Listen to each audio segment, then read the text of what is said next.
Traficantes da Liberdade na área, começando esta edição com mais um podcast.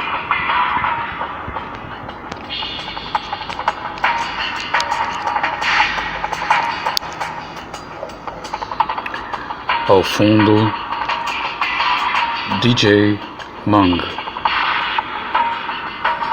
um dos seus EPs pela Blue Planet.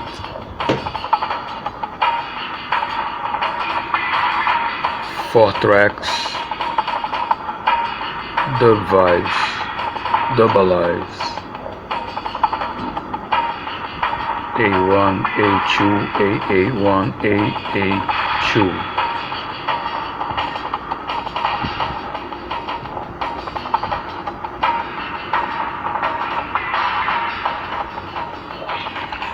O TDL volta a abrir uma edição para um editorial em áudio, porque efetivamente ontem, sem querer colocar aqui, a partir deste momento, os Estados Unidos como pauta prioritária, né, como trend, efetivamente o que aconteceu ontem no Capitólio em relação não só à cerimônia em si, o objeto da cerimônia, que era a posse do Donald Trump de volta à presidência dos Estados Unidos, mas o que foi falado pelo novo presidente e os decretos que já foram assinados vão dar ainda muita reverberação, porque várias coisas precisam ser consideradas. E nós estamos trazendo uma delas para cá, porque é um tema que nós somos um pouco mais sensíveis, mais próximos talvez, e que eu acho que tem um apelo mais abrangente em nível global mesmo. E para o Brasil não poderia ser diferente, né? A questão é que ontem, como nós já confirmamos no último post, o novo presidente norte-americano assinou a saída do Acordo de Paris. E é claro que um Acordo de Paris, ele tem um nome apelativo, mas é preciso saber o que é o Acordo de Paris e é preciso saber quem são os outros países que assinaram esse acordo. O que aconteceu ontem, após a assinatura desse decreto, é que, mais uma vez, tentando despersonalizar um pouco a situação em relação ao Trump, houve uma mudança de paradigma no âmbito ambiental e ecológico mundial. Porque mudou-se de uma situação em que viveu-se décadas com uma ideia propagada, alarmada e, portanto, com o tempo adquirida, de que o planeta estava passando por um superaquecimento. Calotas polares, inclusive, sendo derretidas, aumento no nível do volume da água, e isso, como nós estamos vendo com os últimos acontecimentos climáticos, tem interesse para toda a humanidade. Independente da procedência, independente do nível de desenvolvimento do seu país, da sua posição geológica, geográfica, isso interessa à sobrevivência da humanidade. O que aconteceu é que, após os últimos acontecimentos climáticos, desde outubro de 2024 para cá, de outubro do ano passado para cá, após o último eclipse, é que houve uma inversão nessas tendências relatadas, nesses relatórios, nesses estudos que embasavam essa informação de que o planeta estava aumentando de temperatura gradativamente. Porque na prática a temperatura caiu em todo o hemisfério norte, os invernos, os outonos e os invernos se tornaram muito mais rigorosos, com temperaturas muito mais baixas, e obviamente que nesse descontrole a reação nos períodos de verão se tornaram mais dramáticos para os europeus, para os norte-americanos, para os norte-asiáticos, que apanharam com esses extremos de temperatura. Mas na média, a temperatura diminuiu. E a nossa experiência local aqui no Brasil, que é no hemisfério sul, e que tem uma parte do seu território no extremo hemisfério sul, nós também verificamos esta baixa de temperatura. E uma prova disso, aqui exatamente no Rio de Janeiro, nós estamos exatamente atravessando agora. Por quê? Porque o tempo quente no Rio de Janeiro começou ontem, dia 20 de janeiro. Para quem é carioca, visitante ou conhece o Rio de Janeiro, sabe que o calor no Rio de Janeiro, o tempo quente, começa para ir em outubro. Aquele pré-verão, conhecido como quando nós saímos definitivamente do tempo mais ameno, de temperaturas mais frescas à noite e tal, começa para ali em novembro. Então nós estamos falando aí de, aqui no Rio de Janeiro, nesse momento, pelo menos 2 meses de atraso da entrada do verão. Se uma estação tem 4 meses, nós ainda estamos para ver o que vai ser este ano de 2025 em termos de estações. Apesar de nós sabermos que hoje em dia o Brasil também é bastante monitorado, bastante assistido em termos meteorológicos, e que o Rio de Janeiro está acompanhando essas mudanças com muita proximidade, através daqui da prefeitura, das instituições e institutos que tratam das questões até astrológicas. Então, assim, o que nós podemos antecipar nesse momento é que nós estamos chegando no verão agora com 2 meses de atraso, aqui no Rio de Janeiro. Tudo isso para contextualizar o que é o Acordo de Paris, que foi assinado em 2016 como uma espécie de confirmação de compromisso das nações que assinaram no início do milênio o Protocolo de Kyoto,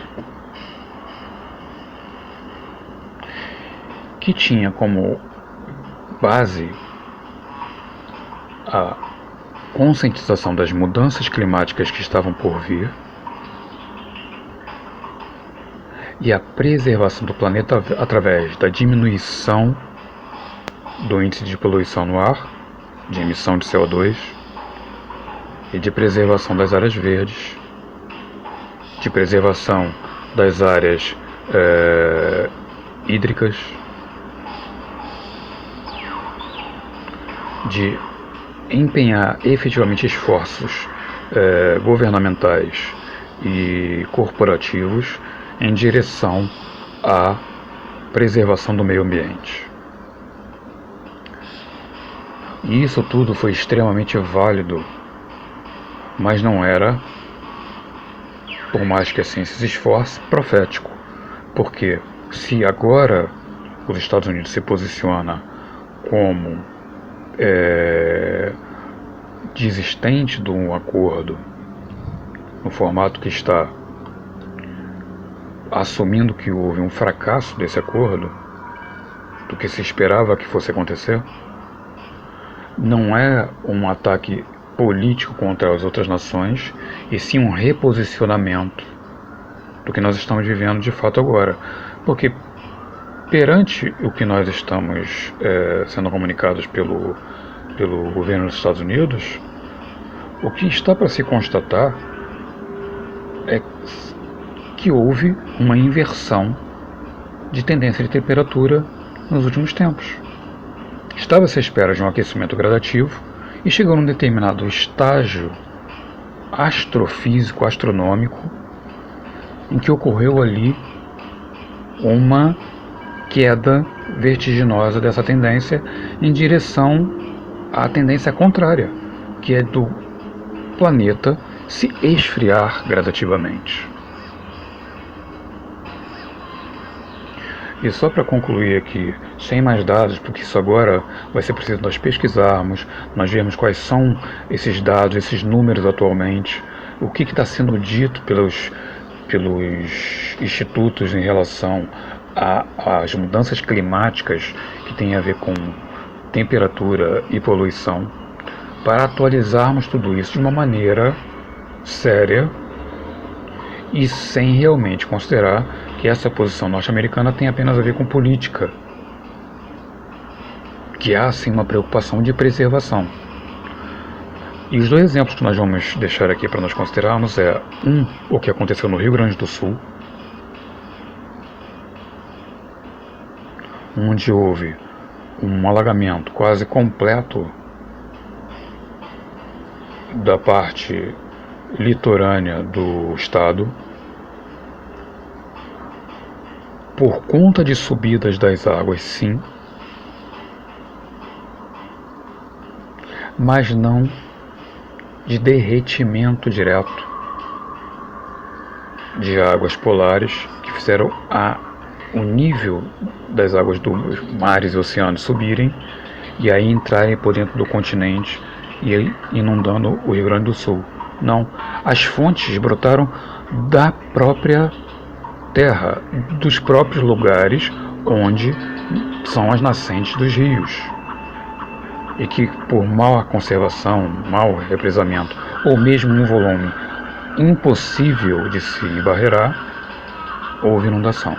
Então, isso é o primeiro dado que nós temos que apontar, tá? Sem nenhumas conclusões aqui de responsabilizações.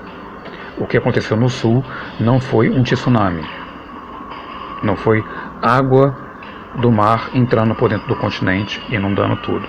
E a segunda coisa aconteceu e está terminando, digamos assim, de ser controlado em Los Angeles, na Califórnia, onde houve um incêndio devastador de boa parte da cidade.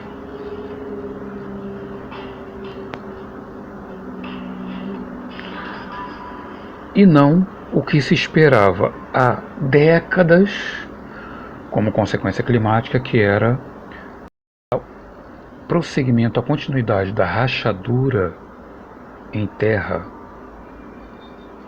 na Califórnia, que ocorre ali ao sul do estado, na área chamada San Andreas, onde o solo está rachando e a área mais perto do mar está virando uma península, está se destacando do continente, enquanto a rachadura segue em direção a norte, rachando mais partes litorâneas. Então, digamos, possível fim da Califórnia que se temia seria a continuidade desses eventos sísmicos. Mas o que ocorreu foi um incêndio, e durante o inverno, quando a área inclusive estava nevando. Então não foi água e não foi efeito de poluição. Foi um tipo de vento que vem do deserto, que fica exatamente na parte traseira do estado da Califórnia, em relação ao litoral, que quando sopra em direção ao litoral, sopra de uma maneira muito veloz, são ventos muito fortes, e completamente incandescente, muito quente, e por isso provocam normalmente incêndios em áreas verdes mais secas. Mas desta vez, ele, até mesmo sendo produzido durante a neve, foi capaz de incendiar uma parte considerável de Los Angeles. E isso também, segundo nós consideramos aqui nos nossos noticiários durante a tragédia, tem mais a ver com as questões astronômicas consequentes dos eclipses que nós vivemos tratando e cobrindo, por serem pontos que no globo, naquele momento, por consequência daquele evento, acabam ficando próximos das condições conhecidas como redshift, no espaço, que é a progressão da luz em direção às áreas mais frias, que é a gravidade, no caso, isso em termos cósmicos, né? Em termos terrenos, planetários, aqui em relação à Terra, nós vimos que isso ocorre de uma maneira muito similar durante e depois dos eclipses no subsolo do planeta. Então a Califórnia ficou ali muito próximo desse evento. O deserto sobreaqueceu nessa reconexão, nesse encontro do extremo calor com o extremo frio, e espoletou as condições para ocorrer esse incêndio trágico. Então nós temos que realmente fazer uma atualização geral. A senhora Marina Silva, o Ministério do Meio Ambiente no Brasil, o governo brasileiro,